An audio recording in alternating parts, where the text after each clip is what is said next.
you didn't get involved in property, do you think you would have continued the path of being a lawyer? Which law did you practice? Did you practice property law? I actually started off in family law, funny enough. So I was doing sort of divorce cases, and Okay. there's only so many times you can fight over a TV set. So that's where I started. But then over the second year of my practice, I started getting into commercial law, which was not conveyancing, sort of more just commercial side of doing contracts and things like that. I must say, the one thing I don't regret studying and doing the law that I did practice, because I use it every day. It is very useful in property. The one thing in my books, especially I don't know if you've read my first one, Making Money Out of Property. Yes, yes, I Yeah, have. so I mean, the one chapter that's very popular in that book is the chapter on the offer to purchase and what things you should look out for and the way to manipulate the offer to purchase in your favor. Mhm. And I've been able to do some really good deals and quite smart deals just because of the legal background and knowing how to word certain clauses to buy yourself time in the contract and things like that. So it has been it wasn't all a waste of time. Would you say it's assisted you, even though you're now in Canada?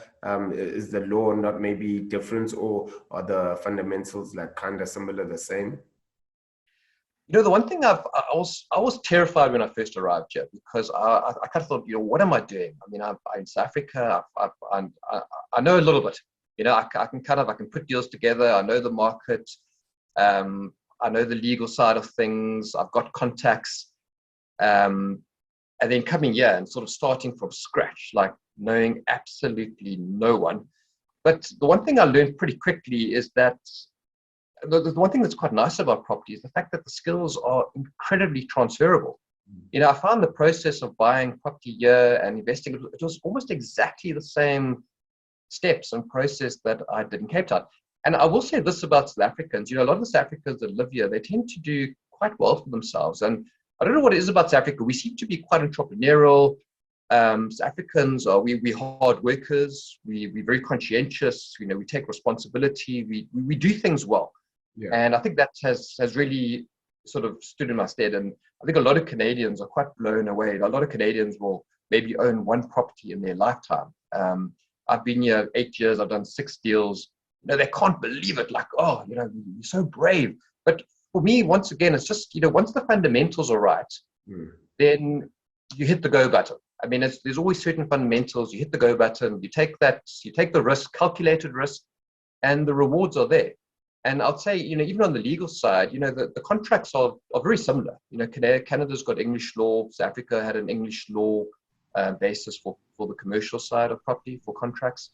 So that was actually a very easy transferring sort of process for me. Okay. All right then. So what can we expect from you? Like, is there another book brewing on the way, somewhere along the way, or is that it from an educational perspective? No, I would love to write more books. I actually, I kind of, since I've been here, I've sort of just been focusing on learning a new market and sort of getting my feet wet here. The one thing I've done a couple of really successful buy, renovate, and sell property deals, and to be honest, that's my real passion. I mean, I fully believe in buying properties and renting them out and holding them for the long term. Obviously, the positive of that is you get amazing returns over long term. The negative, of course, is the day to day and the monthly aggravation of owning property. I mean, let's be honest, things break, you have tenant issues, so there is obviously aggravation involved. But I love the process of finding a property that's been totally ignored for 20 years and going in there, sort of reimagining the space and renovating it. I just absolutely love that process. It's something I have sleepless nights about it. I wake up in the morning, at 3 a.m, and I'm thinking about what flooring I'm going to put down. Yeah. So I'm incredibly passionate about it. And it's something that I get enormous joy out of. So what I'd like to actually do is, after I've done a couple more deals here, I'd like to write a book specifically about buying, renovating, and selling property. But once again, I think the one thing that I've done well as an author, and I don't think I never had a writing background. I don't profess to be a great writer, but I think what people do like about my books is that they're very honest. And I think they also, I give a lot of detail. I think when I used to read other people's property books, I used to get really annoyed because you kind of, you read it, but they don't really give you the nitty gritty of how to do things. It's always this like big sort of vague, big picture stuff. But what I like to do in my books is really get down to even just the small deals. Because let's be honest, I mean, most people that read the books, they're not going to go and do a 300 unit development in the downtown core. I mean, most people, when they're starting out, they might be buying a 1-bedroom flat or something like that. And that's really where these books are very helpful. It's just, step by step. So I would like to do something like that for the buying, renovating, selling property, looking at what can go right and really what can go wrong as well. I think a lot of these books that you read, it's all just great news all the time. And they don't really, especially, the property shows that you watch on TV, these renovation shows, they make it out like it's Hollywood and everyone's so good looking and they're all, driving fancy cars and they're making so much money. It's not always the case. And I'd really just like to write a very sort of real book on that topic at some point. Okay. One thing I can say about your book as well is that it's very easy to understand, because sometimes you don't read. I never came across a jargon that way. I was like, yo, what does this mean? Like, everything is very well explained, and anyone who can read English can really understand the book. I think that's where you did really well as well with your books. And you have a website, right? jasonlee.co.za. Yes, So what's the idea behind that website? Because it's I know that there's free content that people can consume there as well. So what happened was, after I wrote the first book, Making Money Out of Property, I was getting a lot of requests, like, for interviews. And then I was getting a ton of emails from people that had read the book and wanted more advice, more information. And being a young author, not knowing any better, I was trying to respond to every single person. But I got, the books collectively have sold over 100,000 copies. So, the readership could be anything above 500,000 at that point. And I suddenly got incredibly overwhelmed with trying to respond to everyone, because, I just kind of thought it was my duty. I'd written this book, and if people reach out to me, I thought I've got to get back to them. And I got to the point where I just couldn't keep up anymore. So the idea then was to establish the website. And, just to make sure that people didn't sort of waste my time and their time. There is certain free information on the site, and then there is also information that you've got to pay an annual fee, which I think it's $6.95 or $7.95 for the year, which I think is pretty affordable. And it's pretty affordable. And the idea there is that you make that financial commitment, and you then get information that wouldn't be available to everyone. And also it gives you an opportunity to reach out to me directly if you specifically want to ask questions and things like that. So that was really the thinking behind it, is to take as much information that wasn't necessarily in the books, put it on the website, and just make that available to people that are actually doing deals. So I guess if anyone does have a question for us after this session, the first place definitely they should go to is your website. Getting on, consuming all that free content, getting some of that paid content is probably going to answer majority of the questions that they have, to save everyone time as well. Yeah, I think the website, once again, it's a very sort of practical website. I've got all sorts of like contracts that I've used. It's mostly things that I've used that have helped me along the way that I wish I had. For example, people talk about bringing investors into a deal. Well, how does that work? What does it look like? So, for example, on the website, I've got the sort of memorandum of understanding. It's a very simple 3-page document that you can actually use, that you can take to an investor and say, right, this is what we're going to sign. This is how the deal's going to work. This is how much money you're going to put in. This is the return you're going to get. So it's just little things like that. And obviously the legal background has been helpful with things like that. Not everyone has a legal background or the ability to draw contracts. And, going to lawyers can be very expensive. So it's really just things that I've used along the way. I've also got things like, like a physical checklist of a property, things to look for when you're walking around the place, when you're going to make an offer. A legal checklist, things you want to ask your conveyancer, to explain certain legal things that you should really be very aware of. So I think the website is just a very good resource for anybody wanting to invest, and especially first-time investors. You really want to make sure you're well covered. All right then. Thanks a lot. And thank you for joining me this morning for you, or this evening for me. Thanks again. I truly do appreciate it. And if anyone is looking to reach out to you, I guess the first place they should start is jasonlee.co.za. And yeah, that's it. I guess I don't know if there's anything else you'd like to add or share with the audience. No, well, firstly, thank you once again for reaching out. I really appreciate it. And just for those that aren't aware, so this is the first book, just making money out of property in South Africa. And then actually, I wrote a follow-up book to that one called Retire Rich Through Property. Mm-hmm. And this book is actually, I'd say this one is probably the best book in terms of someone who hasn't read any property books before, and they really just want to get a general sort of idea of how to do things. Really good information in here. But this book is the one that I really sort of dive into the ins and outs. I don't know if you've read this one. I actually haven't. Okay.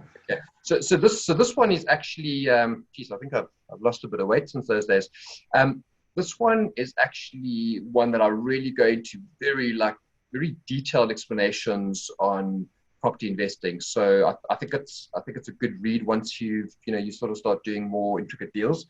And then I think this is the one that you said you had read recently. Yes. And this one was actually, there's an interesting story behind this one. It was quite a fun one to write. I was invited to, I think I was in Cape Town. I was invited to go to Durban and go and give a talk. And essentially I'd put this kind of like presentation together, and I delivered, and I was with a whole group of other panelists. And they were it was one of these situations where everyone was just talking this massive game about how wonderful they are and how much money they had made, and, success. Mm-hmm. And I could just see the audience was just sitting there getting more and more depressed, listening to how wonderful all these presenters were. Mm-hmm. And at the last minute, I actually completely changed what I was going to be talking about there. I actually stood up there and I started, oh, hi, you're back. And so that's really where this book came from. I actually sat down in the hotel room that night, invited me for dinner, and I said, no, I can't come up. I've got this idea. And I literally sat there and I almost jotted out all the chapter headings and what I was going to write.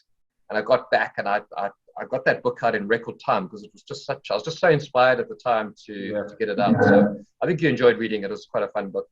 Yeah. I think that's the first book that I read out of your books, and then I followed with the other ones.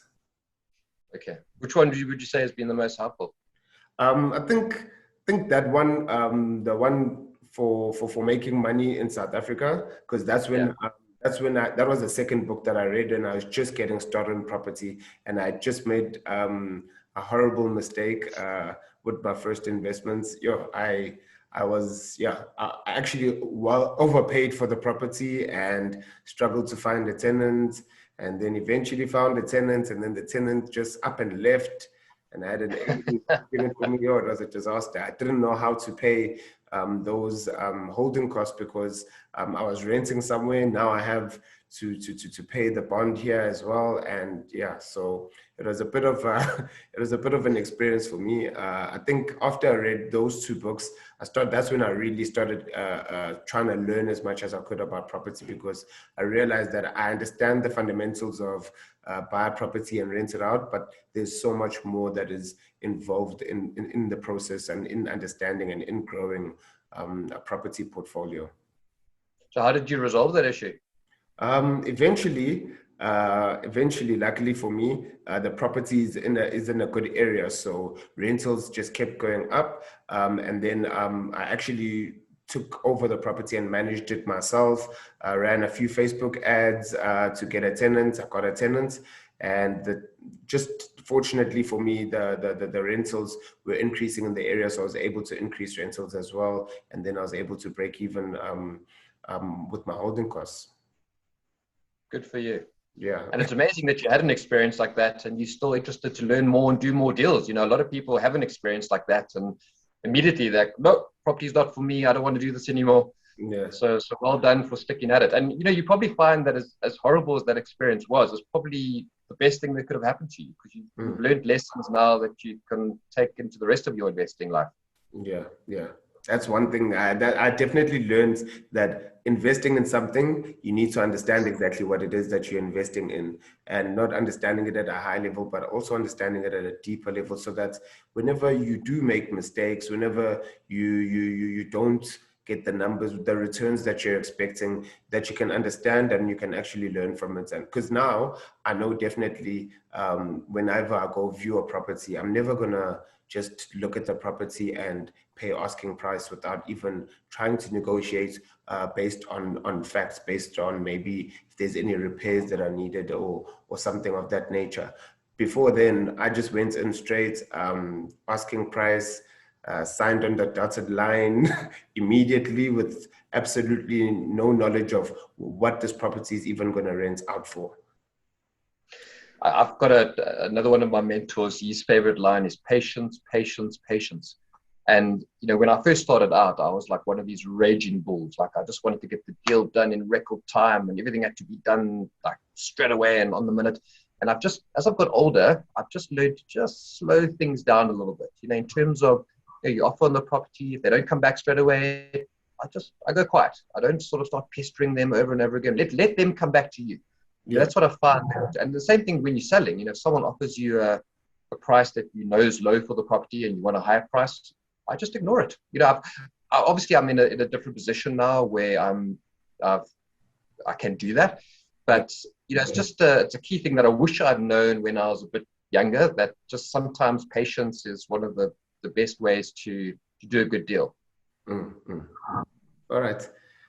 Thanks again, anyway, Jason. I really do appreciate your time, and I will definitely leave the link to all your to your website, and specifically the link where someone can buy any one of your books if they do want to start their property journey. And I do believe that your books are something that will help anyone, someone who has a bit of experience or absolutely no experience at all as well. Well, thank you. I appreciate your time, and it's been great chatting. All right, then. Cheers. Enjoy the rest of your day. Thank you. Thank you, Nifa.